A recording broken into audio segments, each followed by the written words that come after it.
দর্শক, আমার পিছে যে নেট দেখছেন এটা একটা ইনডোরের নেট। সেই নেটে এখন প্র্যাকটিস করছে পাকিস্তানের পুরো টিম। ডালাসের এই মুহূর্তের যে আবহাওয়ার অবস্থা, বৃষ্টি, প্রত্যেক দিনেই বৃষ্টি হচ্ছে, তাতে মাঠের পাশের বা মাঠের সাথেই যে নেট আছে সেখানে প্র্যাকটিস করাটা একেবারেই দুষ্কর, কারণ কর্দমাক্ত হয়ে গেছে, সেখানে প্র্যাকটিস করা যাচ্ছে না। পাকিস্তান টিম এখানেই প্র্যাকটিসের ব্যবস্থা করেছে আইসিসির মাধ্যমে। বাংলাদেশ দল ডালাসে এসেছে গতকাল বিশ্রামে ছিল এবং ইনফ্যাক্ট আজকেও বিশ্রামে। বাংলাদেশ দল অনুশীলন করছে না, কারণ যে আবহাওয়া সেই আবহাওয়ার দোহাই দিয়ে পাকিস্তান টিম করতে পারলে কেন বাংলাদেশ দল করতে পারবে না? বাংলাদেশ দল আমরা জানি যে ঘরের মাঠে জিম্বাবুয়ের বিপক্ষে হার এবং যুক্তরাষ্ট্রের মাটিতে এসে যুক্তরাষ্ট্রের বিপক্ষে সিরিজ হার, ইনফ্যাক্ট প্রস্তুতি ম্যাচে ইন্ডিয়ার বিপক্ষে 60 রানের বড় ব্যবধানে হার।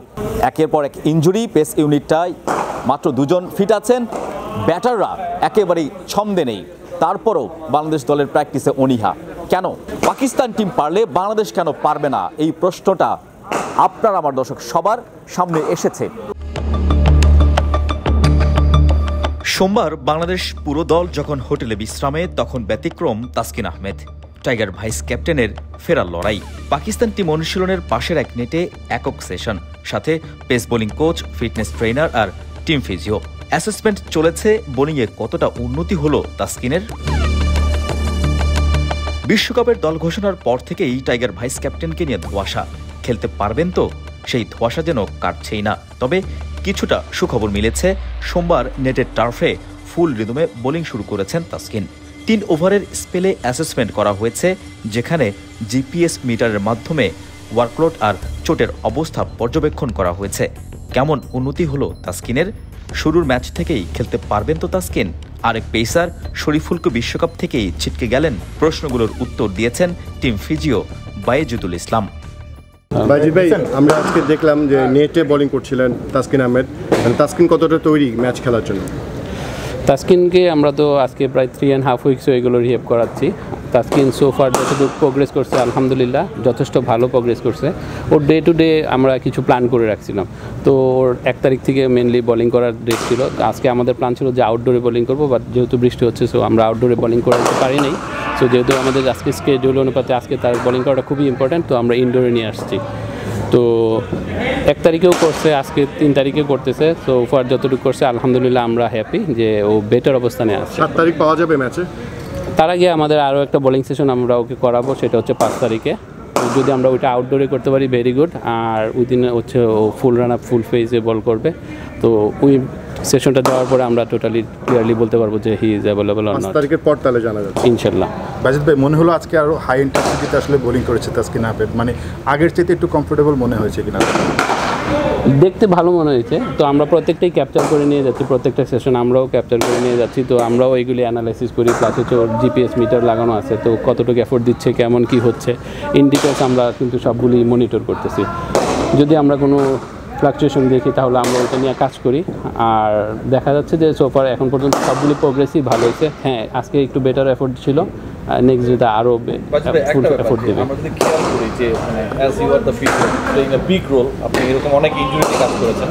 সো ফ্রম ইউর এক্সপিরিয়েন্স কি মনে হয় যে মানে পার্সেন্টেজ যদি আমরা চিন্তা করি, we have only few days to play, তাসকিনের আসলে চান্সটা কতটুকু?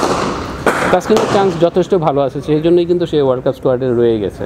যদি একদমই ফার্স্ট ম্যাচ ইনশাল্লাহ হয়ে যাবে, কারণ হচ্ছে এই ধরনের ইনজুরিগুলো সাধারণত 4 সপ্তাহের মধ্যেই ঠিক হয়ে আসে। কিছু কিছু ক্ষেত্রে একটু লেট দিলে হলে টাইম লাগে, বাট তাসকিনের সোফার প্রোগ্রেস খুবই ভালো আলহামদুলিল্লাহ। সো আমরা হোপফুল যে উইল বি ফাইন। বলতে পারবো এটা কি 100% ইজ আ চান্স করতে? দেখেন 100% কখনোই অ্যাকচুয়ালি যে কোনো ইনজুরির পরে যতটুকু বলা যাবে না, তবে যতটুকু দেখা যাচ্ছে তাতে করে আমরা এক্সপেক্ট করতে পারি যে ও অনেকটাই বেটার অবস্থানে থাকবে। তো আর বোলিং ওয়ার্কলোড ওয়াইজ ডেফিনেটলি একটা ইনজুরির পরে লোড ডেফিনেটলি ড্রপ আউট হয়ে যায়, ওইখান থেকে লোড ক্যারি আউট করে আসতে একটু সময় লাগে, এটা সবাই জানে। তো 3টা সেশনেই যে ও একদম 100% ফিট অবস্থায় এসে পড়বে বা বোলিং ওয়ার্কলোড অবস্থায় ঠিক আসবে, এটা কখনোই বলা উচিত না, বাট দেখতে মনে হচ্ছে যে হি উইল বি ভেরি গুড। আমার একটা লাস্ট কোয়েশ্চেন, সেটা হচ্ছে যে আমরা যদি খেয়াল করি অনেক ক্ষেত্রে আমরা 70-80-90% ফিট ক্রিকেটারদেরকে মাঠে নামিয়ে দিই খেলার জন্য দলের ইন্টারেস্টের কারণে। তাসকিন যেহেতু ইনজুরি প্রবণ, ইনজুরি থেকেই সেরে ওঠার একটা অপেক্ষায় রয়েছে, তাসকিনের ক্ষেত্রে কি আমরা এইরকম কোনো রিস্ক নেব কিনা, ক্যালকুলেটিভ রিস্ক? ধরেন তিনি 70-80% রেডি টু প্লে, আমরা কি এরকম কোনো রিস্কে যাবো কিনা? কারণ কলটা কিন্তু ফাইনালি আপনাকে দিতে হবে।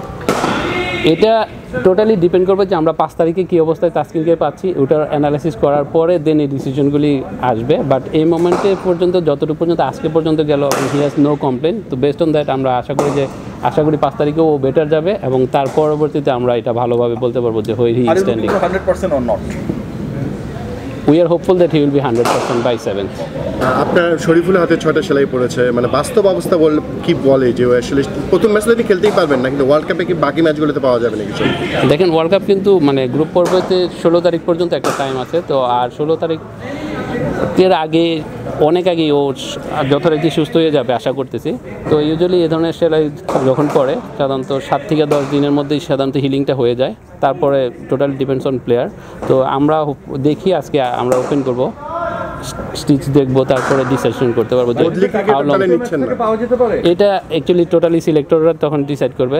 কারণ আমাকে দেখার পর বদলি ক্রিকেটার নেওয়া হবে কিনা সেরকম ডিসিশন না, আমরা জাস্ট হিলিংয়ের কী অবস্থা আছে ওইটা দেখবো। ডক্টররাও কিছু মেডিকেশন দিয়ে রাখছে, সাজেশন আছে, তো আমরা ওইগুলিও ফলো আপ করবো। তো আরও 3-4 দিন যাওয়ার পরে বোঝা যাবে যে ওর কন্ডিশন কীরকমভাবে কীরকম হিলিং হচ্ছে, ওইটা দেখে দেন ডিসিশন করা উচিত। তার মানে 3-4 দিন যাওয়ার পর যদি বোঝা যায় কন্ডিশন কি, and then you guys will decide যে ও খেলবে কি খেলবে না, তাহলে তো প্রথম 2টা ম্যাচই তিনি মিস করছেন আমরা ধরে নিতে পারি। এটা এক্স্যাক্টলি এখনই বলা মুশকিল, তবে প্রথম ম্যাচটা পাওয়ার সম্ভাবনা খুবই কম। বাট এরপর থেকে you guys never know, even we don't never know, because some people heal very quickly. Like few days ago খালিদেরও ছিল, কিন্তু খালিদ কিন্তু স্টিচ নিয়ে খেলতে পারছিল, ডে 9-এ ও খেলছে। অ্যাজ আ ফিজিও আপনি কি আপনার টাফেস্ট টাইমে আছেন? শরীফুলের একটা ইনজুরি হুট করে হলো, আনফরচুনেট। তাসকিনেরও একটা আনফরচুনেট ইনজুরি। বাইজেদ ভাই আমাদের খেয়াল করি শান্তরও হালকা নিগেলস রয়েছে, মাহমুদুল্লাহরও হালকা পাতলা মানে যেটা থাকে। হ্যাঁ, সো আপনার কি মনে হয় যে একটা টাফেস্ট টাইম অ্যান্ড বিজিয়েস্ট টাইমের মধ্যে আপনি আছেন as a physio? Not really, কারণ হচ্ছে শরীফুলের যেটা হয়ে গেছে এটা তো very unfortunate, and Taskin was carry out. আর বাকিগুলি সম্বন্ধে আপনারা যেগুলি বলছেন এগুলি সম্বন্ধে আমার অ্যাকচুয়ালি জানা নাই। হ্যাঁ, কোথা থেকে নিউজ আসছে তাও আমি জানি না। আচ্ছা, এমনি আর আমি ভালো বলবো যে আমি ওরকম কোনো প্রেশারের ফিল করি না, কারণ এটা হচ্ছে প্রফেশনালি আমাকে এই ওয়ার্কটা ক্যারি আউট করে যেতে হবে, আমি ওইটাতেই থাকতে চেষ্টা করি আর কি। শরীফুলের তো আসলে বোলিং হ্যান্ডে খুব সম্ভবত এই মানে আঘাতটা লেগেছে, মানে সেলাই করার পর নর্মালি আসলে এই ধরনের ইনজুরির ক্ষেত্রে কতদিনের আসলে বোলিংটা শুরু করা যায়? দেখেন, এটা টোটালি ডিপেন্ড করে প্লেয়ার টু প্লেয়ারের উপর ভেরি করে। হ্যাঁ, অনেকটাই প্লেয়ারদের উপর ভেরি করে। কিছু প্লেয়ার খেলতে পারে, কিছু প্লেয়ার খেলতে পারে না। হ্যাঁ, তো শরীফুলের যে ধরনের ক্যারেক্টার আছে যথেষ্ট স্ট্রং মেন্টালিটি, আমি হোপফুল যে শরীফুল ক্যারি আউট করতে পারবে।